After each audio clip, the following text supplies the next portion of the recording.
Olá, com alegria estamos mais uma vez aqui nos canais da Favapar e também no canal Jaziel Explica do YouTube. Hoje quero falar com cada um de vocês a respeito do milagre realizado por Jesus, que está exarado no capítulo 9 do Evangelho de acordo com São João, em que Jesus cura um cego de nascença. Em primeiro lugar, é preciso considerar alguns detalhes.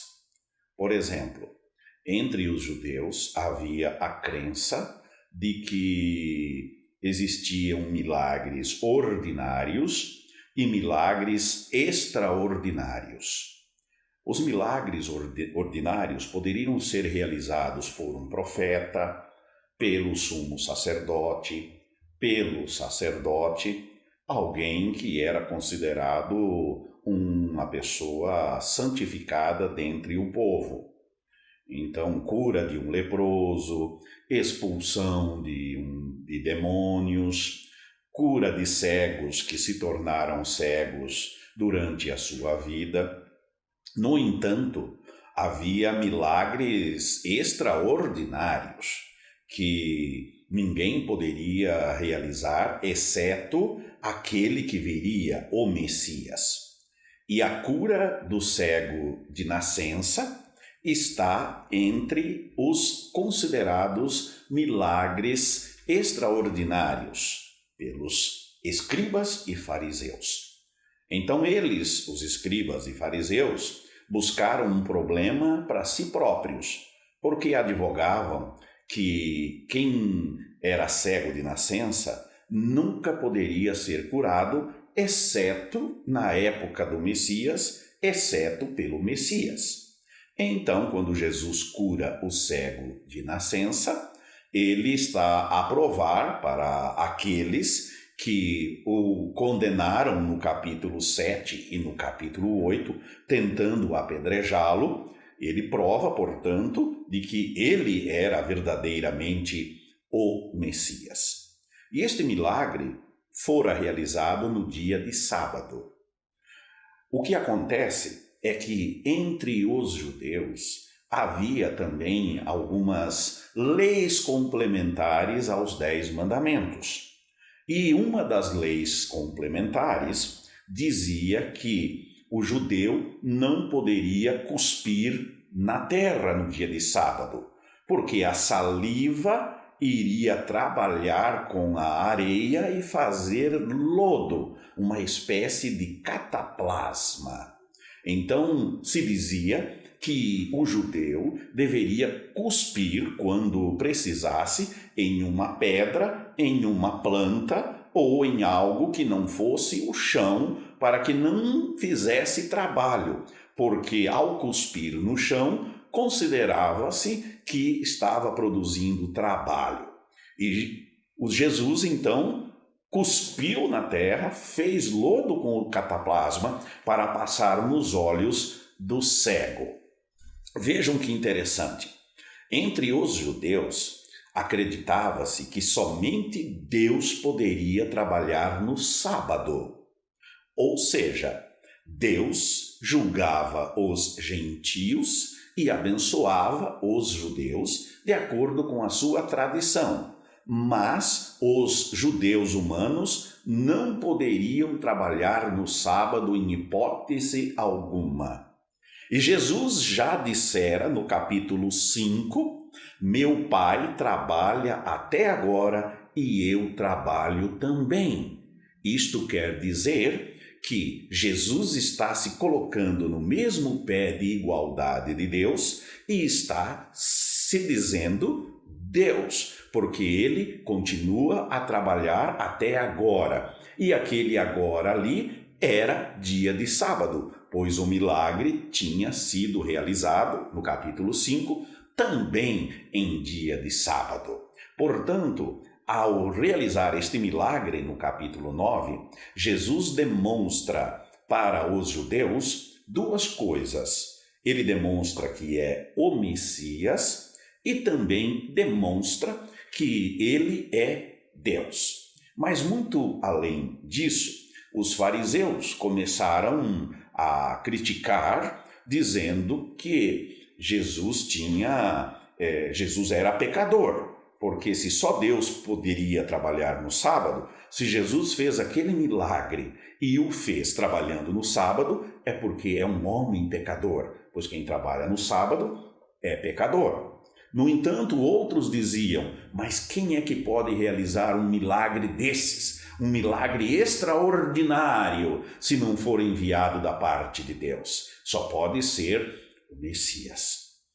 Interessante também que Jesus Cristo untou os olhos do cego, tocou-o, pois uma pessoa que é cega não pode ver o rosto daquele que está conversando com ele, ou no caso daquele que estaria efetuando o milagre. Então Jesus o toca e ele pôde sentir o toque do mestre. E Jesus não o cura imediatamente. Jesus manda-o se lavar no tanque de Siloé. É importante notar que tanto o lodo, o cataplasma, a areia, o cuspe de Cristo e a água que fosse usada no tanque de Siloé não eram por si só milagrosas e não poderiam realizar cura alguma. A diferença é Jesus que está ali. A diferença é a obediência ao Mestre. E por que Jesus faz este milagre de forma díspar, diferente, dissonante com outros milagres em que Jesus dizia, está curado na hora, você pode ir que já está curado? É porque Jesus quer ensinar. No Evangelho de João, toda vez que Jesus realiza um milagre, depois daquele milagre vem um ensinamento. Outro ensinamento advém do tanque de Siloé.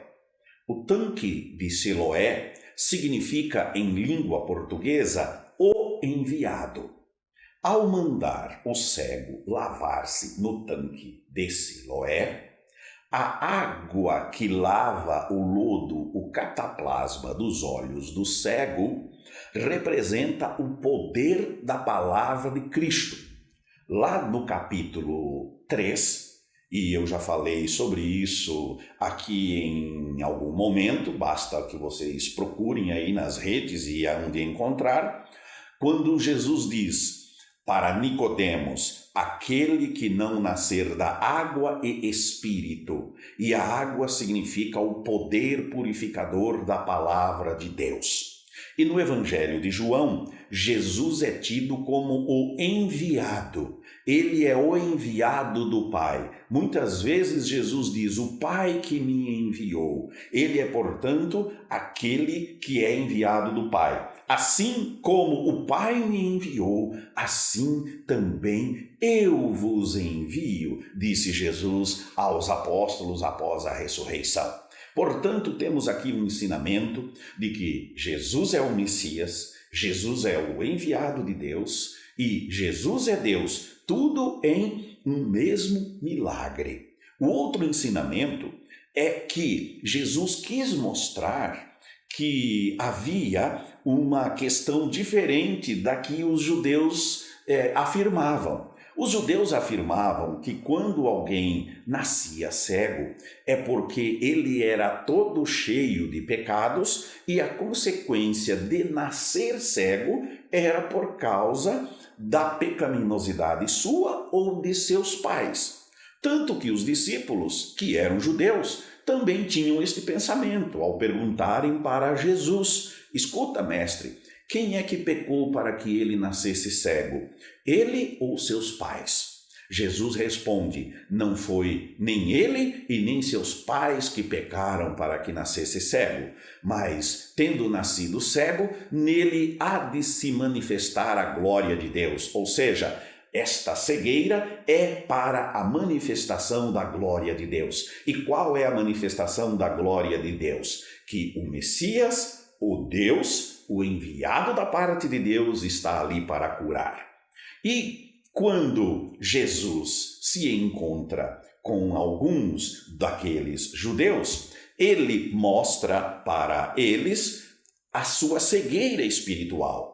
Jesus está querendo demonstrar com aquela cura de que os judeus estão com areia, lodo, com questões humanas tapadas em seus olhos para que não possam ver espiritualmente.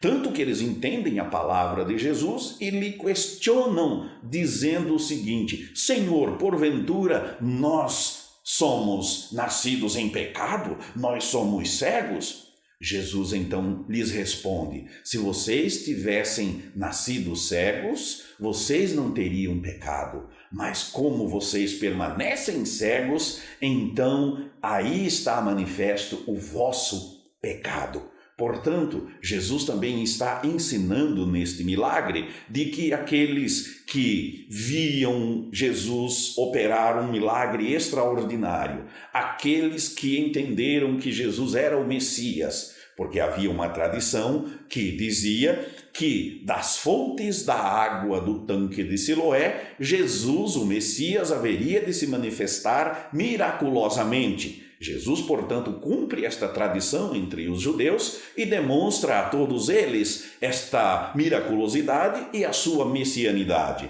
Eles, portanto, vendo, não conseguiram ver, e por isso aquele milagre representa a cegueira espiritual de todo aquele que ouve, que vê, que entende o Evangelho de Jesus Cristo, mas não dá o braço a torcer, e isso, nos Evangelhos sinóticos, tem um nome específico de blasfêmia contra o Espírito Santo. Quando a pessoa é totalmente convencida, mas rejeita, trabalha contra e manda até Jesus ser crucificado. Portanto, está aí uma breve explanação a respeito deste milagre e espero que tenham gostado. E perguntas vocês podem enviar aí nas nossas redes sociais que nós poderemos responder a posteriori. Um grande abraço para vocês, um excelente final de semana, cuidem-se e Deus os abençoe. Amém.